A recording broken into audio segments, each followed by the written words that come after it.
he was more popular than his party.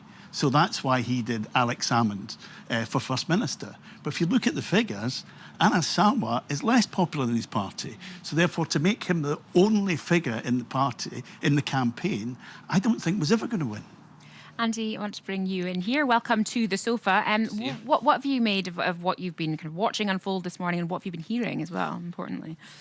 Just the only mistake Anas Sarwar made was not doing this a lot earlier.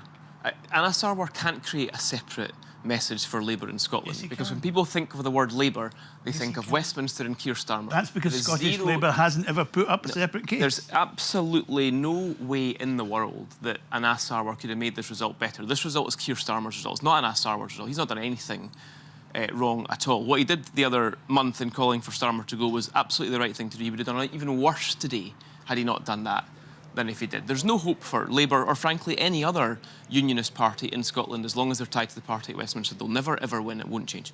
In terms of what else is going on, I mean, I think it's quite interesting, actually, that it has gone... I mean, you know what it's like on election day. You hear lots of things from lots of different people and they can't all be true at the same time. The Tories were pretty confident of holding on to everything down in the south, the constituencies they hold on to. They're a little less confident now than they were earlier on this morning. They're a little bit worried about that. Reform have been pretty happy about the way things have been going generally, but that Dundee result was interesting. I mean, more interesting, actually. A result like Dundee tells us much more. We're seeing some pictures of Alex Cole-Hamilton arriving at his count in Edinburgh there. Looks very happy indeed, doesn't he? Sorry, carry on, Andy. I think that a result like Dundee tells us much more than results like Orkney do. Yeah. Orkney's pretty unique. Shetland, even more unique when we see that. That's a very different set of circumstances. But that Dundee result, it's only one seat, but actually pretty much every MRP and all the consolidators that I've seen who've taken all the polls together predicted Reform would come second in that seat and that Labour would come third.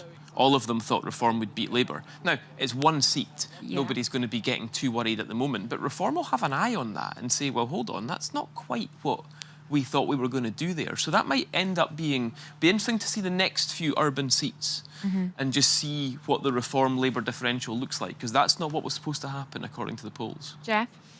Well, I just think, I don't want to get in between the two of you. I had a bit interesting debate there. Let's see how a few more results pan out before we start making too many early judgments. What I would say is that when Anas Sarwar chose to ask the Prime Minister to leave, once you do that and you break cover, you've got to double down. Yeah, you do. You've got to go for it. Yeah. And then for the remainder of the campaign, what he said was, I've said what I've said, I'm not saying any more. You know, once you've done it, you've got to go all in. And I think that was probably the mistake. Secondly, though, and I do think one worth considering, is that the Labour Party found themselves in a bind because of the performance of their colleagues at Westminster. But to Paul's point, I do think they could have charted a much more positive campaign that has less focus on Anas Sarwar, the person, because we know he actually polls less well than John Swinney in most approval rating polls, and more on the policy focus. I do agree with Paul on that. OK, thank you very much for the moment, gentlemen. And we're going to go back to, we're going to get much more from Gary in the studio with his panel of politicians. Absolutely, Rebecca. Thank you very much. We've got a fresh panel here to give us their take on what we've seen so far. Just a couple of results in, but we've had one from Dundee. Fiona Hislop's here from the SNP. A victory for you, but a lower vote share than last time. Oh, well, congratulations to Heather Anderson. She'll be a great MSP.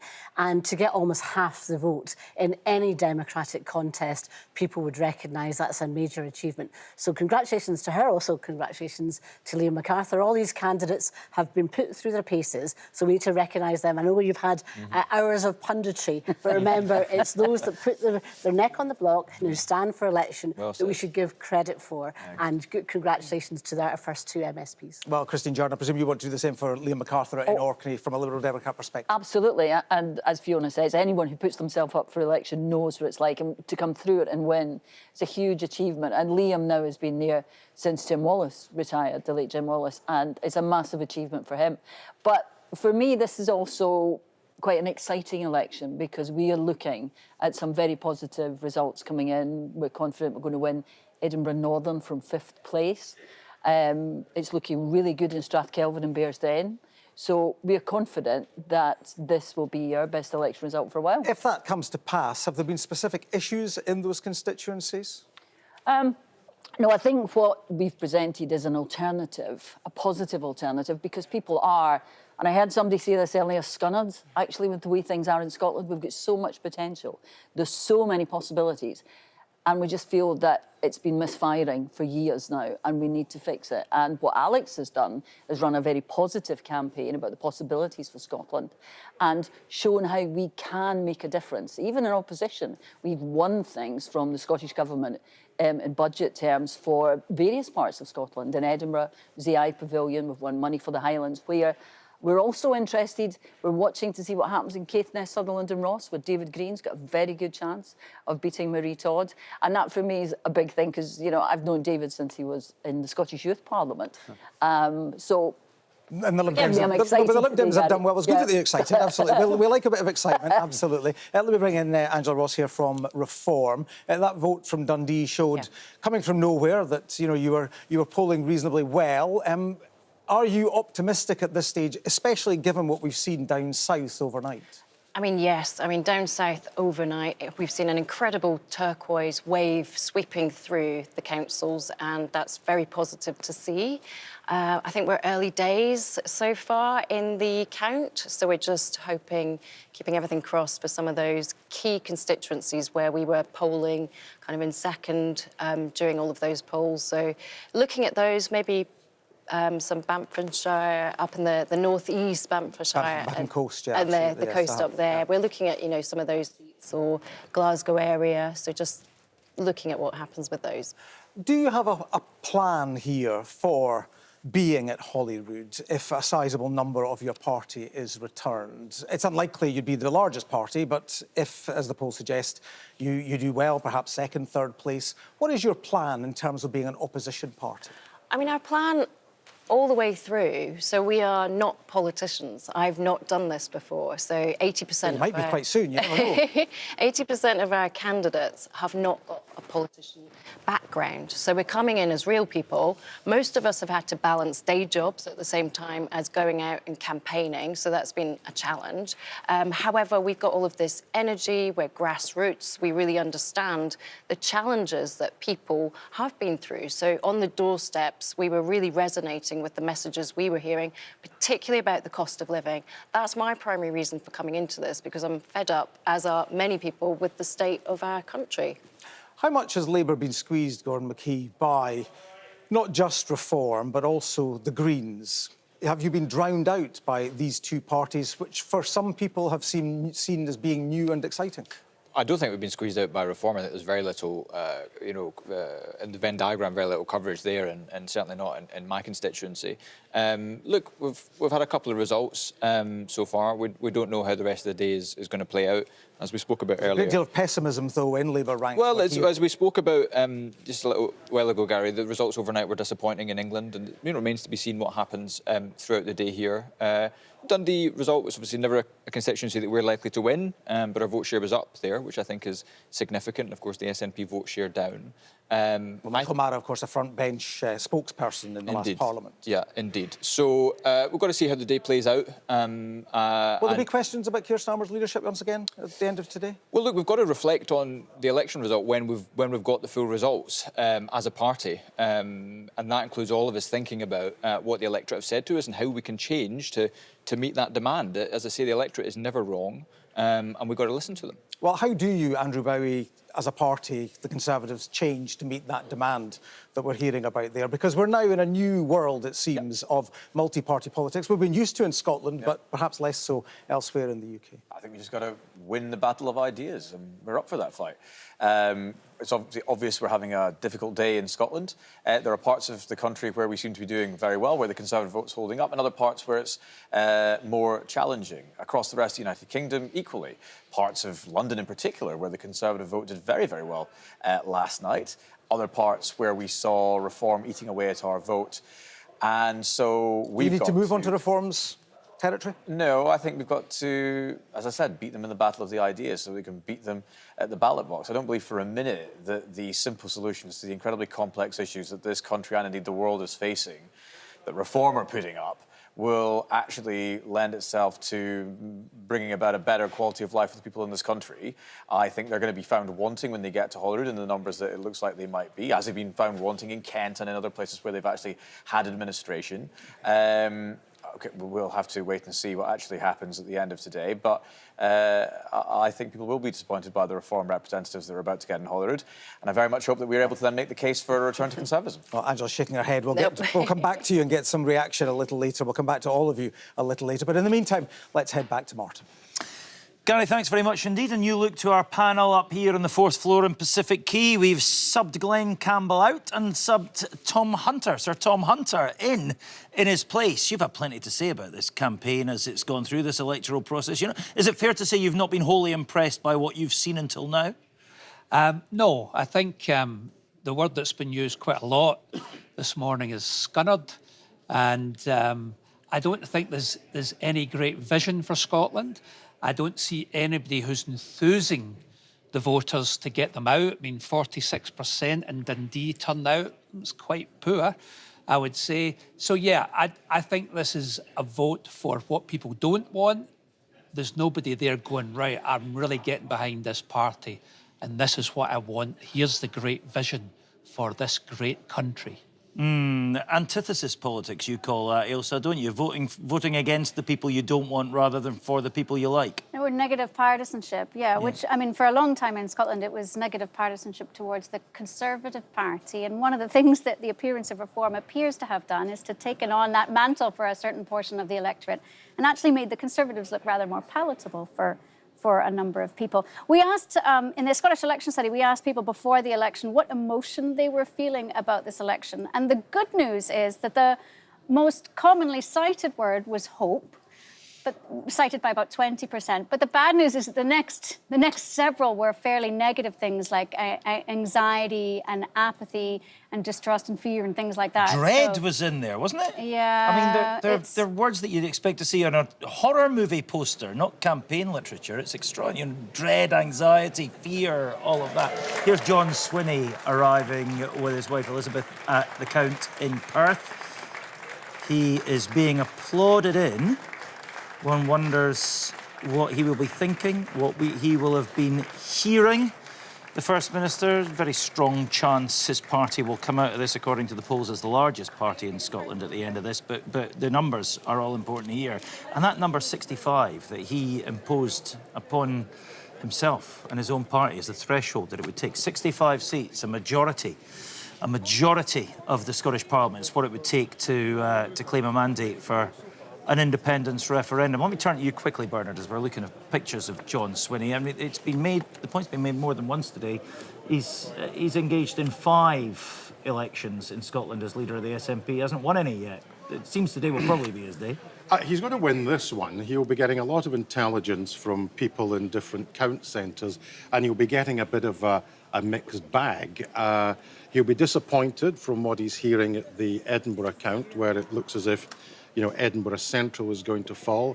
He'll be concerned about what he's hearing at the Glasgow count and the performance of the Greens, but he's going to be cheered by a possible Liberal Democrat game in Shetland. So I think as we go through the results today, what we're going to find is that there'll be perhaps 1 or 2 results that nobody was predicting. If they are to win Shetland, and we should be getting the declaration relatively shortly, that, I would have suggested, wasn't really on the radar. Yeah, Tom, let me just come briefly back to you. You've spoken a lot about the SNP and the Scottish Government in the recent past.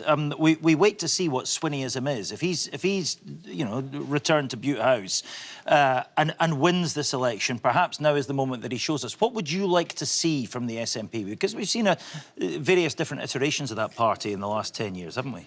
Well, I mean, I fully expect John Swinney to be the next First Minister of Scotland and form a minority government. I don't think that's any great shock to anybody in the panel or watching.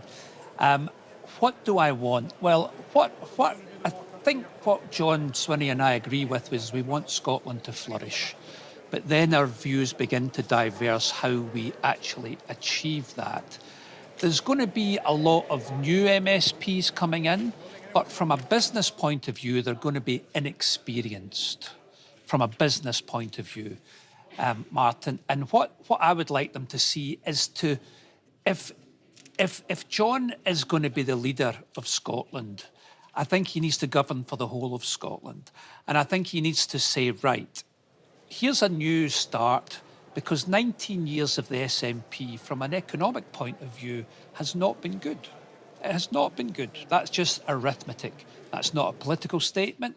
It's arithmetic. You know, education, we have fallen down the rankings. NHS, it's worse than when the SNP took power 19 years ago. And the economy is at best lacklustre. So what I would like him to say is, right, I have got an inexperienced cabinet here for business. Let's speak, let's get some of the people who know how to do this in Scotland and bring them in. I don't know how to run the country, but it's the most difficult job, I would say, in Scotland. Therefore, I want the best people doing it. And the best leaders I find are the ones who say, I don't know how to do that, but I'm going to find somebody who does. Do you offer your help? Of course. And what happens? I get ignored. And it won't be the first and it won't be the last. And Bernard's laughing because he knows. And but, you know, myself and my fellow radio podcaster, Lord Willie Hawkey, you know, Willie is great because he is a 50-year Labour man. But he would say it's country first and politics second. And I would ask John Swinney, who I fully expect to continue as First Minister, to put Scotland first. For the love of Scotland, let's come together and let Scotland flourish. Well, we will no doubt be speaking to John Swinney at some point. There he is, staring down at us from the middle of the atrium here in Glasgow. We'll be speaking to him, I would imagine, at some point between now and whatever, 6 o'clock. When the results are clear, we can put some of those points to him and ask him what his plans are if he is returned as First Minister for the next 5 years. It will depend on results. Let's go through to the Count Centre in Edinburgh, where Lindsay Bewes can bring us whatever information she has. What have you got, Lindsay? Martin, we've just been outside talking to Alex Cole-Hamilton, the leader of the Scottish Liberal Democrats, who was greeted by cheers from his supporters. He says that he thinks the party are doing very well across the country. They were targeting 10 constituencies. They think they're on track. They're also confident they're going to pick up some seats on the regional lists as well. So very buoyant Liberal Democrats here. Alex Cole-Hamilton saying that as well as retaining his own seat here in Edinburgh, that the party is going to win that new seat, that Edinburgh Northern seat. They had been fighting it out with the SNP for that one. They are sounding very, very confident that they can secure that seat. But it does sound like they could be in trouble in Shetland. Alex Cole-Hamilton admitting that it's a bit of a struggle there, and it sounds like they may lose out there to the SNP. Just to update you as well on Edinburgh Central and what we're hearing, it's sounding increasingly like Lorna Slater, the former co-leader of the Scottish Greens, could win that seat. That would be a historic moment for the Greens, who've never won a constituency seat at Holyrood before, and it would be a big scalp as well, because that seat is held by the SNP's Angus Robertson. The SNP admitting that they are struggling, they are in trouble in that seat. There's even been some speculation here that Scottish Labour are in contention in that seat to possibly come second. That could push the SNP into third place. That would be a very poor result for the party here in Edinburgh. Lindsay, thank you very much indeed for that. They would be two really significant stories. We expect the declaration in Shetland in perhaps the not too distant future. It would be fascinating if the Liberal Democrats were to lose that. And also, what about that story in Edinburgh Central? We'll keep a very close eye on that. But as discussed earlier on, if the SNP were to come third there, as is now the prediction from both the Greens and Labour, well, crikey, what a bad result that would be for Angus Robertson and the SNP.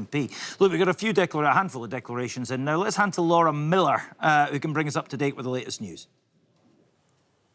Thank you, Martin. Yes, we have had our first results in the Scottish Parliament election. In Dundee West, the SNP's Heather Anderson held the seat for the SNP. The Liberal Democrats, Liam MacArthur, held on to Orkney with a massive 60% of the vote, and he believes his success can be replicated elsewhere. Certainly the feedback I've had from my fellow Lib Dem candidates across the country over the last few weeks has been very positive in individual constituencies, but also on the regional list ballot. So I think there's every possibility we're going to see Scottish Liberal Democrat MSPs the length and breadth of this country. That is, I think, very welcome. Well, elsewhere, the former Scottish Conservative leader Douglas Ross has conceded that his party is not going to hold on to second place at Holyrood. The Tories achieved 31 seats in 2021 to become the main opposition to the SNP, but Mr Ross is not expecting a repeat. We're not going to remain the second biggest party. I think we've just got to see how the constituencies build up. And what I do think will be interesting is, did people support us on the constituency and felt freer to then vote for a different party on the list, or did the constituency votes, if they hold up, go across the peach ballot paper? And coming up in the next hour, we are expecting results from Shetland, the Western Isles and Dundee East. Now, let's have a look at how the council elections are unfolding in England. Counting began overnight south of the border. The Prime Minister, Sir Keir Starmer, says he's not going to walk away after early results show Reform picking up seats in former Labour heartlands. Reform have so far gained 460 councillors, and Labour have lost almost more than 300, but there still is a way to go. Now, in Wales, many eyes are on the election to the Senedd, where a seismic day could be in store. The soon-to-be ex-Deputy First Minister has conceded defeat there, saying that Labour will not form the next administration for the first time since the start of devolution in 1999. I think a lot of people have, it seems to us, are likely to rally behind Plaid Cymru, who've very much pitched it as Plaid Cymru to stop reform. We've tried to put forward a very positive manifesto. I think it's been a good manifesto, it really has. And we've tried to argue on policies and also the next chapter for Wales. But if it hasn't cut through to the people of Wales, we're not going to be in that position then to actually form the next government. Right, we have been bringing you seats to watch here in Scotland. Here is another interesting one. Inverness and Nairn is just one of 3 constituencies being contested at this election, which has been held by the same MSP since the Scottish Parliament returned in 1999. In this case, Fergus Ewing. Previously, he was elected for the SNP. Indeed, he's part of a political dynasty, with his mother, wife and sister all being elected as SNP parliamentarians. However, he left the SNP last year after he announced he'd stand as an independent candidate. He'd become increasingly critical of the government, clashing with the leadership in issues including trans rights, the dualling of the A9 and the coalition with the Scottish Greens. Now, the SNP candidate this time is Emma Roddick, who's currently a list MSP. So we'll have to see if the voters here back the party they've elected over the last 26 years or the man. Or could that split the vote and allow the Liberal Democrats through the middle? Stay tuned to find out. Now, as we know, lots of known faces have stood down at this election. It's certainly a slightly different results day for Humza Yousaf. The former First Minister posted on the social media site X that it's the first time in 20 years he hasn't gone to account, and he says he's feeling more nervous than ever. Well, instead of hitting refresh on his socials, may I humbly suggest he might be better watching our coverage for the latest results. Martin. Yeah, absolutely. I assume he is. That's what you do, isn't it? You sit on your sofa watching this all day and refresh social media if you want. This is Aberdeen Central on stage. They're about to declare. Let's go there now. Colleagues. I, Angela Scott, Constituency Returning Officer, hereby declare the results of the verification process for the Aberdeen Central Scottish Parliament constituency. Electorate 57,939. Total votes cast 27,328. Turnout 47.17%. I, Angela Scott, Constituency Returning Officer for the Scottish Parliamentary election in the Aberdeen Central constituency, hereby give notice that the total number of votes polled for each candidate in the election was as follows. Chu Turvey He P, Scottish Liberal Democrats, 2,563. Ling Jenny, Scottish Labour Party, 5,002. Middleton Jack, Scottish National Party, 11,974. White Stewart, Scottish Conservative and Unionist Party, 3,688. Wiley James, Reform UK, 3,936. Total valid votes, 27,163. The total number of rejected votes was 165. The reason for rejection was as follows: lack of official mark, 0. Voting for more than one candidate, 16. Writing or mark by which the voter could be identified, 0. And unmarked or void for uncertainty, 149, giving a total rejected votes of 165. The following candidate is duly elected to serve as a member of the Scottish Parliament for the Aberdeen Central constituency. Middleton Jack, Scottish National Party. Right, that was Aberdeen Central. Lerwick, is there a big story happening in Shetland? Let's see. Time. So, for the Scottish Parliament election 2026, I, Jan Risa, constituency returning officer for Shetland Islands constituency, declare that the total number of votes cast across the constituency was 11,535. The percentage turnout was 64.16%. The total number of ballot papers rejected was 51. The total number of votes given to each candidate was as follows: Alex Armitage, Scottish Green Party, 949 votes. Douglas Barnett, Scottish Conservative and Unionist Party, 137 votes. Vic Curry, Reform UK, 725 votes. John Erskine, Scottish Labour Party, 169 votes. Hannah Mary Goodlad, Scottish National Party, SNP, 5,453 votes. Emma MacDonald, Scottish Liberal Democrats, 3,936 votes. Brian Nugent, Alliance to Liberate Scotland and Sovereignty, 65 votes. And Peter Tate, Independent, 50 votes. And so I declare that Hannah Mary Goodlad has been duly elected as member of the Scottish Parliament for the Shetland Islands constituency. Well, we said Shetland might be tight. It wasn't. It wasn't. Hannah Goodlad of the SNP has romped home with a majority of 1,500 there and taken the seat from the Liberal Democrats. That Shetland was considered a safe seat down through the years for the Lib Dems. They have just lost it. Let's have a quick look at the vote share there. If we can, I wonder, yes, we can. 47% to 34%. 47% of the votes cast for the SNP, 34% to the Lib Dems, the Greens on 8, Reform on 6, and Labour and the Tories each on 1. But let's have a look at the change from 5 years ago. The change from 2021, there's the story. The SNP up 6%, and the Liberal Democrats have lost 14% of their vote.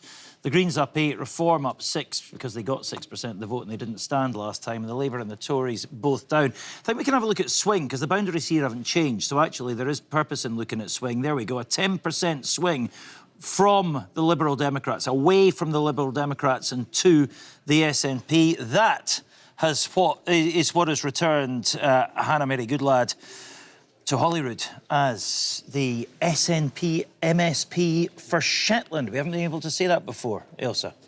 Yeah, I mean, Shetland was one of 7 that had been held by the same party all the way through. So this election, there will be no more than 6. I mean, I think it's worth looking at the total number of votes. The number of votes that the SNP won in this election would not have been enough for them to take the seat last time round. But also, if you look at the Lib Dem share, which has obviously been badly damaged, if you take the Lib Dem share and add to that the total number of votes earned by Labour and Reform and Conservatives, you still would not have touched the SNP total there. So seeing sizable swings and things that are wildly out of kilter with what we're seeing in the national polls. But obviously we know that the 3 protected constituencies are usually atypical in terms of national polling. Yeah, Emma MacDonald there, we were hearing earlier on, Bernard, is the leader of Shetland Islands Council. That can be, I mean, she's well known, which can be a blessing, but she's also the leader of a council that's having to make closures, which can be a curse, and that may be what did for her, right? Absolutely, and I mean, I think just to emphasise the point that's being made here, you don't get uniform swings. And of course, when people play these games about, here is an opinion poll, and based upon this opinion poll, here is what the electoral calculus is going to look like. Now, this all assumes that you take the trend and you apply it to all of the constituencies. Already in the first 4 results, we can see wild Bernard, I'm going to interrupt. Kilmarnock and Irvine Valley declaring now. Kilmarnock and Irvine Valley constituency hereby declare the total number of votes cast for each candidate in the said election was as follows. James Adams, Scottish Conservative and Unionist Party, 2780. Alan Brown, Scottish National Party, SNP, 11919. Michael Gregory, Scottish Liberal Democrats, 1169. Ewan McPhee, Scottish Labour Party, 7458. Gary Campbell-Macleay, Alliance to Liberate Scotland for Independence, 407. Anne Miller, Reform UK, 5441. There were 106 rejected votes. And the said Alan Brown has been duly elected to serve as a member of the Scottish Parliament for the Kilmarnock and Irvine Valley constituency. I would now invite Alan to come up and say a few words. So there we are. Alan Brown was an MP, the SNP MP for Kilmarnock and Loudoun from 2015 until 2024. He is now the SNP MSP for Kilmarnock and Irvine Valley. And he has a majority, the numbers aren't up there to help me, but of what, 4,500, something like that, yeah. Convincing win for the SNP in Kilmarnock and Loudoun Valley. There are the figures. An SNP hold 4,461 is Alan Brown's majority, 50% turnout. Let's have a look at the vote share, shall we? I wonder if we can see that. Yeah, we can. 41% of the votes cast were for the SNP, 26% for Labour, 19% of the votes in Kilmarnock and Irvine Valley went to Reform, and 10% went to the Tories. But often the story is in how that vote has changed since 2021. The SNP holding that constituency despite dropping 13% of their vote. Labour marginally up. That 19% for Reform, of course, is their whole vote because they didn't stand last time, and the Tories are down 11%. So Reform clearly taking votes from the Conservatives. But the SNP, despite a double-digit drop, have held Kilmarnock and Irvine Valley. Ailsa. Yeah, I mean, not a surprise that they held the seat. It was the 6th safest seat for the SNP in 2021. I think what's interesting looking at these is the scale of the change. You know, thousands of voters departing from the Conservatives and the SNP. But also, if you look at the swings in this, they actually are fairly similar to what the national polls have been telling us. This is the best showing for Reform we've had so far with 18.7%. So it could be suggesting that while the national trend of SNP support being down consistently in the 12, 13 point mark, we're going to see wild swings and variations in terms of Reform's performance doing significantly better in some areas, but not as well in others. Yeah. I mean, I think that point is really worth emphasising. I mean, last time around, the SNP were on 48% of the popular vote. The polls were all saying mid-30s. Orkney, SNP vote down 13%. Dundee West, SNP vote down 13%. Kilmarnock, SNP vote down 13%. Aberdeen Central just 1%, and actually they put on 5.6% in Shetland. So it's going to be horses for courses. Just when you think, and there's always a danger in these programmes, just when you think you've identified a trend, something then happens where you have to sort of pull back and revise what you're saying. But that is the most significant result for Reform UK. almost 19% of the vote, 13% of the vote in Dundee West.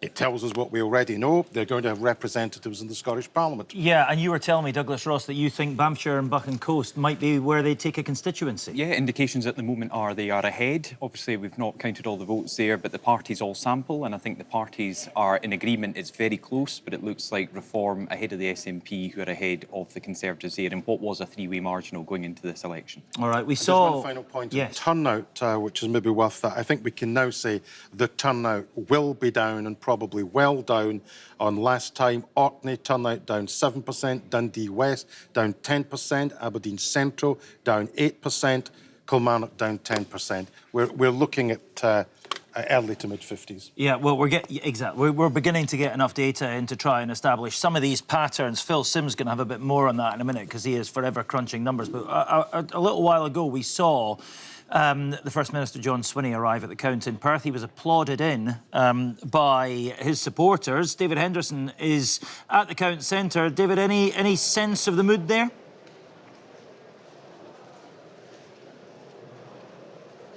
We are having a problem with getting to some of these count centres. I think we're going to try and get that line re-established. But Phil Sim, as promised, has been looking at turnout. Phil, what have you been thinking?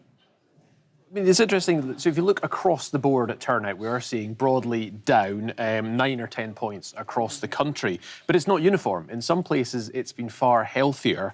And if you think about some of the reasons why people don't turn out to vote, sometimes it's because they think a race is a foregone conclusion. And interestingly, some of the seats we're seeing with the big sort of 12% falls in turnout are the ones where, frankly, I didn't have them down as being a very competitive or very interesting seat.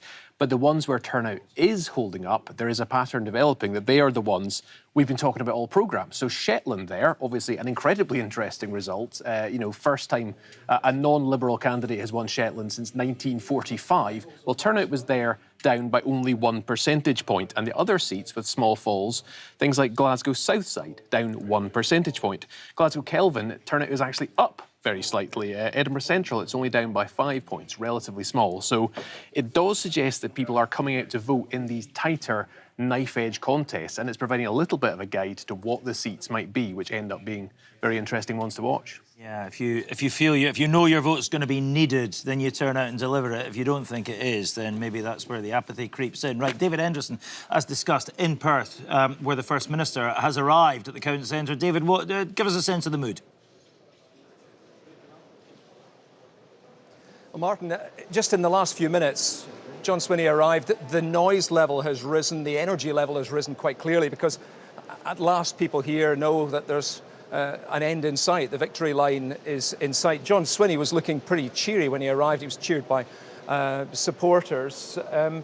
And no doubt in the next hour or so we'll find out how he's got on in his constituency. Perthshire North, fascinating contest, that one, because for all these years, John Swinney has represented that area in its various forms. All these times, the last 6 times in a row, he has contested that seat with Murdo Fraser of the Conservatives. Every time John Swinney has won it. And it was a rather nice scene because the two of them did greet each other very warmly. They know each other, of course, very well from the Scottish Parliament over all these years, but it was nice to see that almost camaraderie between the two of them, despite the fact that they are on opposite sides in this debate. Murdo Fraser would love to make this 7th time lucky. The difficulty, of course, for him, as elsewhere, is the presence of Reform on the ballot paper, because Reform told us that they reckon they may have won somewhere between 18 and 20% of the vote in this neck of the woods. Now, if that's the case, chances are they will have split the Conservative vote and John Swinney will romp home to a relatively easy victory. So that's the dynamics of this. Murdo Fraser, of course, was a list MSP, has been all these years, and so the chances are he'll be back into the Scottish Parliament on the list. But John Swinney, if things go as they appear to be, will be back as the Perthshire North MSP, confirmed within the next hour or so. All right, David, we'll be back to you as and when that happens. That phenomenon, exactly what you were pointing out earlier on, Bernard, isn't it? Just reform, add the reform vote to the next nearest pro-union party, and you see how they might have done had reform not been there.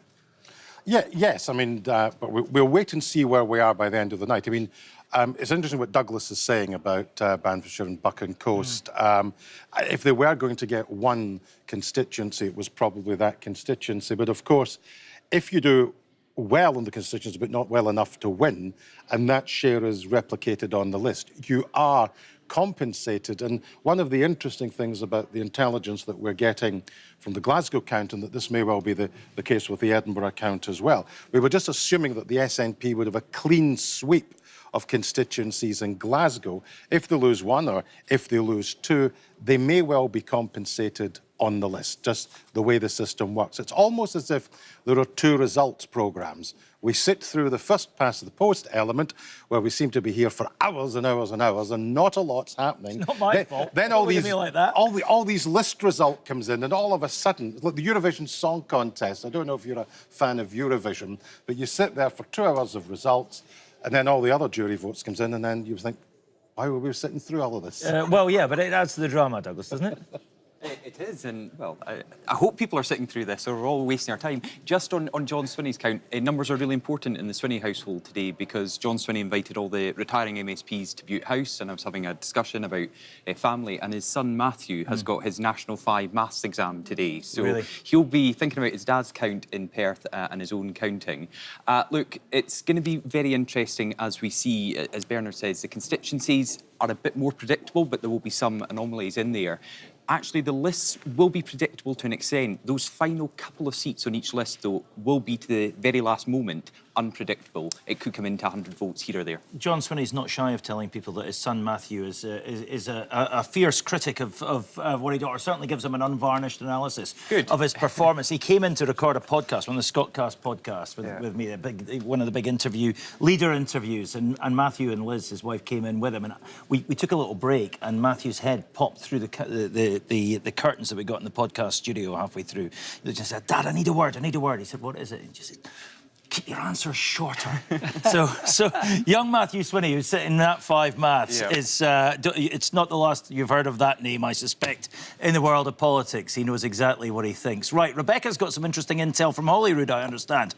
What do you know, Rebecca? Yes, indeed we do. I am still joined by Paul Sinclair, former senior Labour advisor, and Andy McKeever and Jeff Aberdeen from the Holyrood Sources podcast. Jeff, I'm going to come to you first.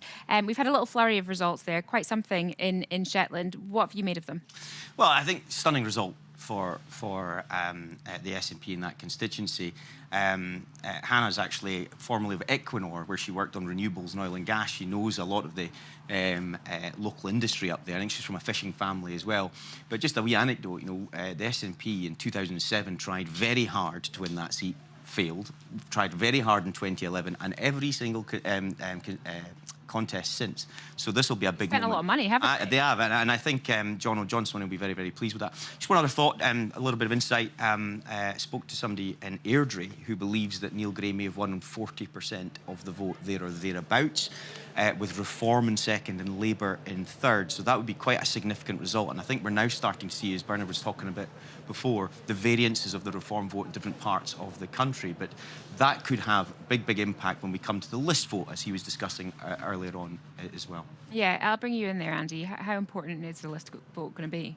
Well, I think there are things that we are starting to know. It's quite good to get Orkney and Shetland out of the way, because they're outliers in a sense of telling us what's going to happen. I mean, the Shetland result is a massive result for Hannah Mary Goodlad. It's a huge result for the SNP, and John Swinney spent a lot of time there in the campaign. But actually, it's a very localised result. It doesn't really tell us anything about what's going on in the rest of the country. But these seats that are now starting to come in on the mainland are telling us quite a lot. So I think we know already that Reform are doing what pretty much we thought they were going to do, which is making it easier for the SNP to win constituencies. So in seats where the SNP might have been... I'm going to have to interrupt you. We're going to declaration in Dundee East. The Dundee City East constituency give notice that the total number of votes polled for each candidate is Tanveer Ahmad, Scottish Liberal Democrats, 2,086. Peter Ashby, Workers' Party of Britain, 209. Cheryl Ann Cruikshank, Scottish Labour Party and Cooperative Party, 4,792. Jack Cruikshank's Scottish Conservative and Unionist Party, 1,999. Stephen Gethin's Scottish National Party, 12,969. Donald MacLeod, Scottish Trade Unionist and Socialist Coalition, 361. Mark Simpson, Reform UK, 4,135. The total rejected ballots were 138. These were made up of want of an official mark, 0, voting for more than one candidate, 13, writing on mark by which the voter can be identified, 0, unmarked or void for uncertainty, 125. The electorate turnout was 46.7%. The valid votes were 26,551, rejected 138, which gives a total verified votes of 26,689. I therefore declare that Stephen Gethin's Scottish National Party is duly elected to serve as the constituency member of the Scottish Parliament for Dundee City East. So, the return of Stephen Gethins as the SNP hold Dundee East. Any other result would have been a great surprise, but it's a thumping majority, more than 8,000. Let's hear a bit from him. Thank you. Presiding Officer, firstly, can I thank you and all of your colleagues for all of your hard work here tonight. Thank you. Democracy wouldn't happen without you. Democracy also wouldn't happen without the other candidates and obviously their volunteers who work so hard, and I'd like to thank you and all your volunteers as well today. Can I, however, give a wee shout out to the Dundee SNP team, who are the best in the business, who work tirelessly day in, day out, not least to the best agent in the business, Willie Sawyers. But also, I want to pay absolute tribute to my predecessor, Shona Robson, who is a friend and has been an outstanding parliamentarian for this city. I truly have big shoes to fill. But so delighted I'll be joining with Heather as well, Heather Anderson, my fantastic friend and colleague. Colleagues, my family came to this city as immigrants over 100 years ago. This city, like this country, are at their best when we're outward looking, when we're diverse, and when we're inclusive. And I look forward.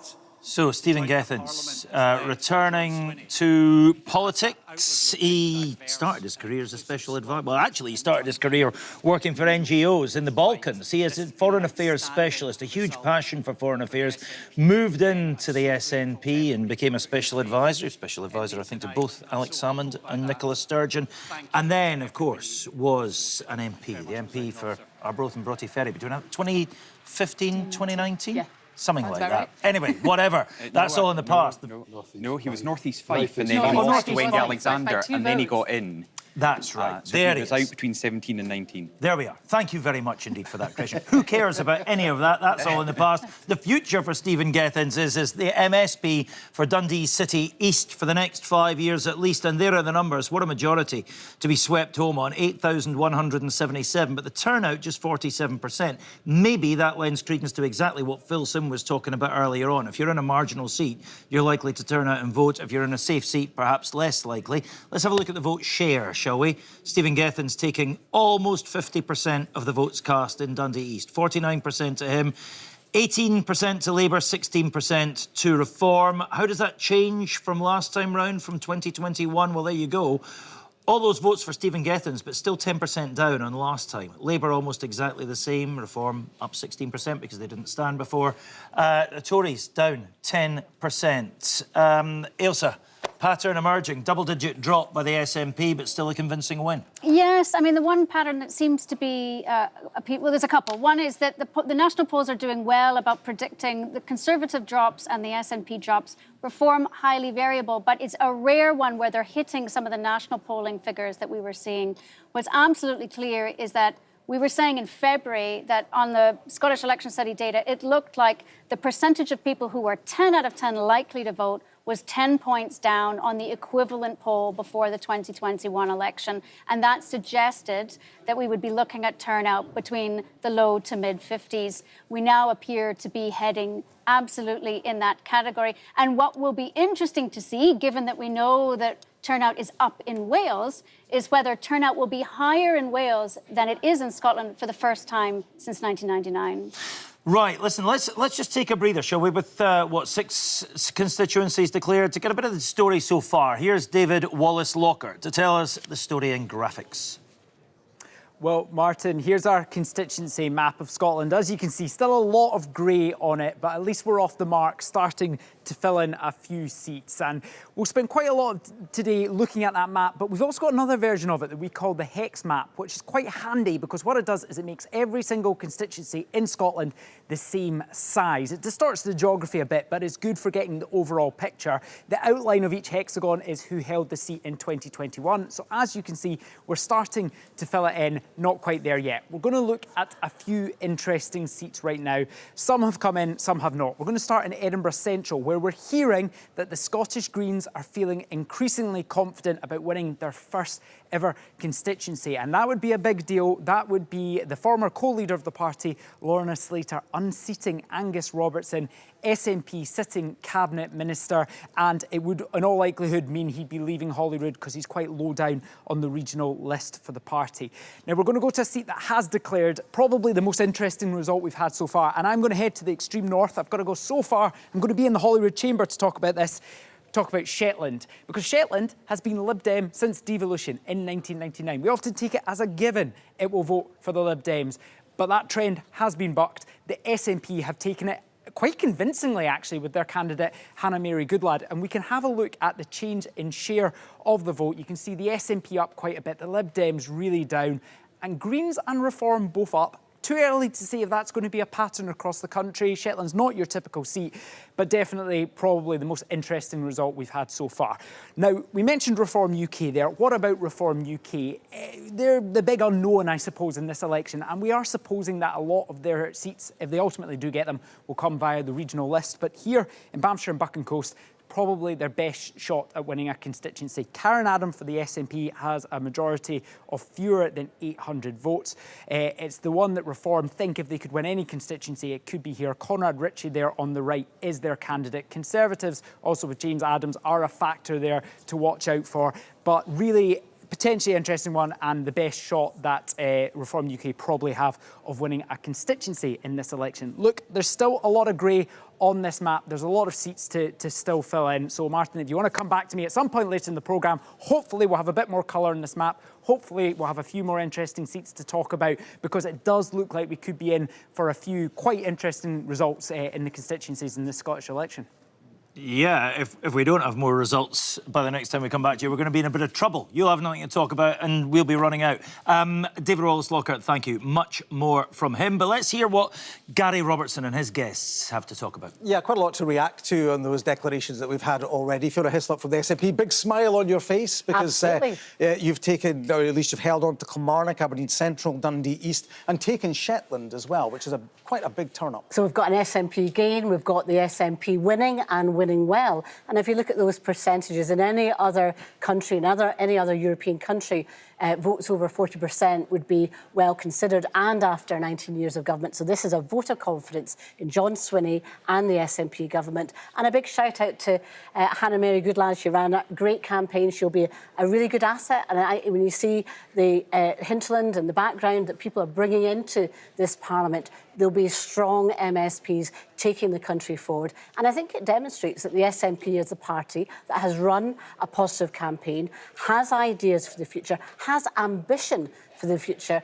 And the rest of the parties are squabbling about how they stop us. But I think people want hope and they want a future. And I think the SNP tonight is winning and winning well. And I think people need to reflect, and the BBC in your coverage, that when we're winning, and we're winning well with 40% of the vote and plus in some of these seats, that should be recognised. Absolutely, and that's why we're talking about it. Indeed, Andrew Bowie, do we need to recognise the fact that after 19 years in power, the SNP is doing well in those seats that they've held? You know, I said it not that long ago. I mean, we have to recognise success where it's warranted and congratulate the SNP for, so far, having a very good day. I keep saying night, but it is the day today. Old habits die but hard. it is very early. I mean, we can't extrapolate too much from the results as they are right now. We've got nearly all of Scotland still to declare. They're still counting in most parts of the country, so we don't want to get too drawn into predictions based on a small sample. But as it is right now, the SNP are having a very good day. But Shona McIntosh from the Greens, you are hopeful of perhaps taking some of those SNP seats. Certainly in Glasgow, there's optimism. And as we've been hearing there, Edinburgh Central too, the seat that was held until this election by Angus Robertson. Yeah, absolutely. We're very excited. I think we're really looking at expecting to get a record haul of MSPs and certainly some of them to come from constituencies, which we've obviously never won before. So I think it's part of the green wave that is rising across the country. If we look at Edinburgh Central, Fiona Hislop, I mean, if things go the way that we're hearing, then that potentially be a difficult one for the SNP. Well, we're seeing across the country the SNP winning and winning well, but we also know that the SNP have fought a national campaign in all parts of the country, but there are other parties that have concentrated just in either cities or indeed in rural areas. And I think it's important to reflect that if you're going to win in Holyrood, if you're going to win the government, you have to contest all those seats. And we've got good experienced people coming through and winning seats. But obviously, we'll be looking very, very closely to see what happens in the cities. It's where Reform will perform, I think, more poorly, but also where the Greens are performing well. But I think if you look at the Holyrood, it's now been going for 27 years. I stood in the first election in 1999, and you're starting to see a proportional representation coming through. So therefore, it's quite, I think, quite marked that the SNP winning and winning well across the country in that period needs to reflect where we are. But when you have multi-party system in a proportional representation, you will get system, anomalies. you are going to get different Yeah. results in different parts of the country. Which is potentially what we saw in Shetland, Christine Jordan, a stronghold for the Liberal Democrats for decades and now no longer. Well, yeah, it's disappointing, but Shetland was, we knew, vulnerable. We only won by 800 votes in the last Scottish election. But you always tell us when the Liberal Democrats are elected, they dig in and they can't be unseated. Yeah, but to be fair, the SNP ran a very good campaign in Shetland, and not just in this election. They ran a very good campaign in the last election, in the by-election. They put a lot of effort into it. John Swinney was up 3 or 4 times. So they did run a good campaign, and it was a seat that we knew was vulnerable. But, you know, we're looking elsewhere in Scotland now. I feel bad for Emma having lost, but, you know, we're looking at other seats where we were targeting that we think we've done very well, and we're looking forward to the rest of the night. But, it would be disingenuous. We'll get it right by the end of the day when it will be night. Blair McDougall is here from Labour, Government Minister, of course. Things really aren't, so far in these results, going your way, are there? There's no bounce for Labour here. Well, I mean, we've seen some increase in the share of the vote. We've also been, so far, looking at SNP heartlands. But I'll maybe break the habit of a lifetime and say something nice about an SNP politician. I work very closely with Stephen Gethins in Parliament. He and I shared a lot in common with our worldview on international affairs. And I think he'll be actually very badly missed from the House of Commons. Absolutely right. How do you see this day panning out for your party?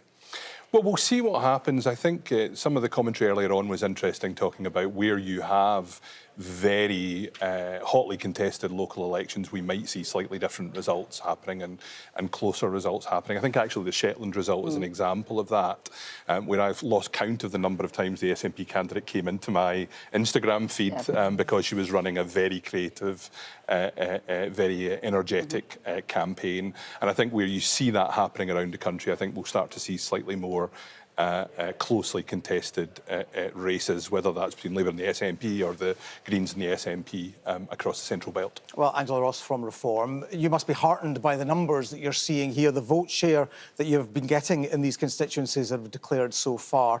That points to potentially doing quite well on the list once we get all of the results in.